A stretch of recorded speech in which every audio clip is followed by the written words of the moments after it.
দেখুন, এসেছিলাম তারাপীঠে। তো তারাপীঠে এসে দেখলাম বিভিন্ন রকমের ডালা পুজো হচ্ছে।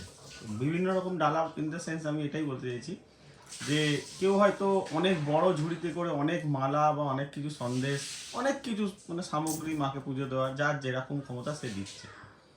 তো দেওয়ারও একটা বিষয় আছে, যার যত বেশি প্রতিপত্তি সে তত চাইছে যে আমি আরও বেশি করে মাকে বেশি করে টাকা দিয়ে পুজো দিলে মেবি হয়তো মা খুশি হবেন।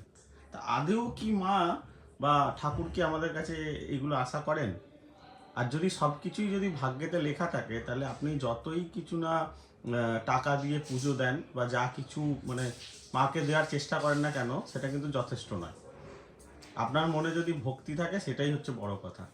যদি মনে হয় আমার সঙ্গে একমত, অবশ্যই ভিডিওটা লাইক করবেন, আর না হলে কমেন্ট করতে পারেন যদি আপনার মতামত সেম না হয় আমার সঙ্গে।